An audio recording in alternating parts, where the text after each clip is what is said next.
Nothing's gonna hold me back but myself.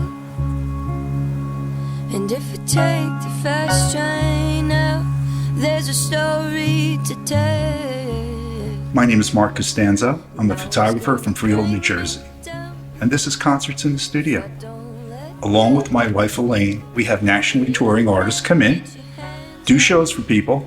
100% of the proceeds go right to them.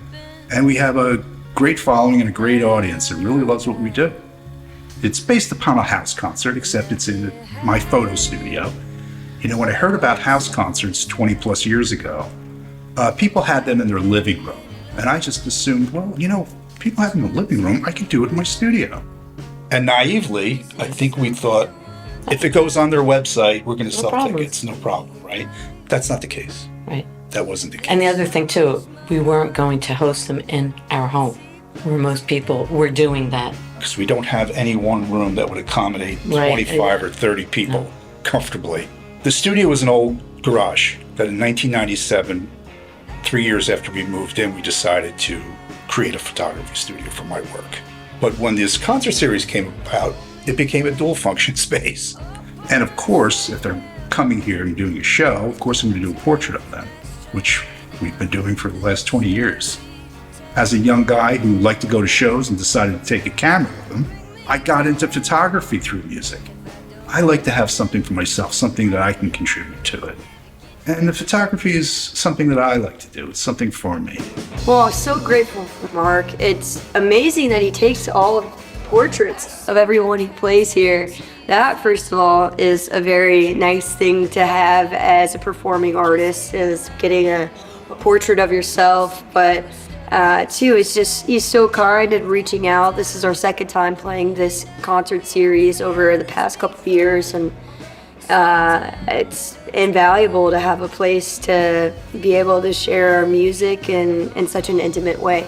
We do a potluck after the show, so there's a sense of community, which is really cool. And I think what captures it the most is that if you go to a concert, the artist is on the stage, you're in the audience, the show ends, they leave.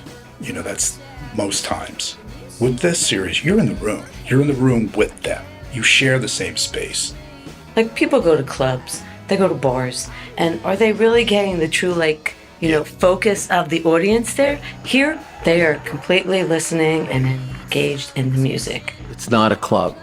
It's not an opening spot on a tour. It's these kind of grassroots networks where people come out almost regardless of whether they know the talent or not. They come out because they believe in the person who's running the operation. There are a lot of people that come here based on Mark's recommendation of who he puts. They don't know. A lot of the people that come here don't even know that artist's music. And Mark is a tastemaker. And the tastemakers are the ones who really, get the music out, kind of disseminate it to people.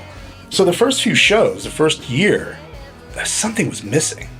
And the fact that there was no energy in the room because I wasn't connecting audience and artist. The second year we decided to up the ante and get artists that had a little more of a following to bring our status up so people kind of knew about us.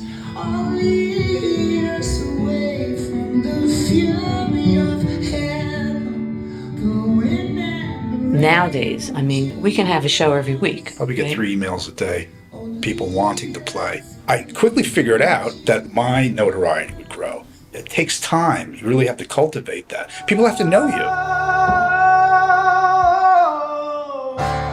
The family vibe that's going here, you can tell it's a lot of people that keep coming back. They're all loving and welcoming, and they're respectful of your music. And I won't lie, he's very generous. When it comes to venue standards, something like this really lifts an artist's tour up. As a business model, there isn't a business school in the world that would recommend people do what Mark is doing at Concerts in the Studio. But in terms of the kind of spiritual contribution, artists are getting the entire take. We don't make any money on this. This is a 100% deal to the artists. So we're just the conduit for this. You don't run into that many venue owners that are doing it for the right reasons. Most are doing it to make a buck, which is a horrible idea because it's really hard to make a buck in this game. So you can tell pretty quick that it's a labor of love. But you have to have that naivete, because if you sat back and thought about it, we probably wouldn't have done it. Well, I always love playing here, and I'm a big fan of small venues in general, and this is certainly not a large venue. It feels great to play in a space like this for people who are here for the only reason to hear music. And there's closeness, and there's attention, and there's a lot of warmth. And Mark and Elaine are super cool. It's just a beautiful thing. I had a blast because I never get to play in places this size with the audience that close, where you really get to interact with them and you feel their energy and you play off their energy. So for me, it was just incredible to be able to play this music in that intimate of an environment. Elaine and Mark just have such a great scene happening here. The sound's great, and it was just beyond my expectations. There's magic in what they do. I've seen it. I've seen how it transformed an audience. I see how they touch people. That to me is the biggest thrill, I think.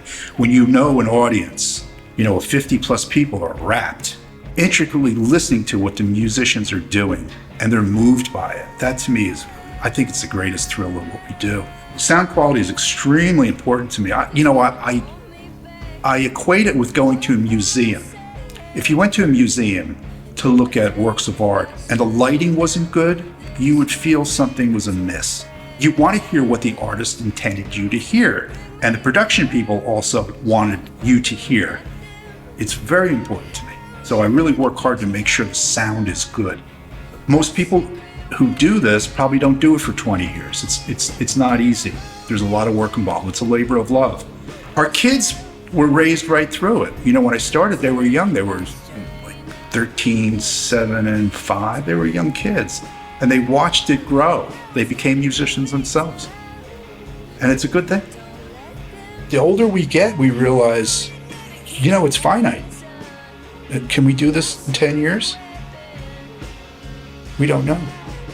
The best time is when I go out there at night just to make sure everything's shut off and locked down, and there's an aura.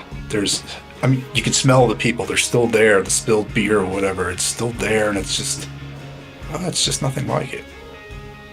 It's normal to look back and wonder what your legacy is. That's not unusual because it's hard for you to answer that. Sometimes other people have to answer that for you.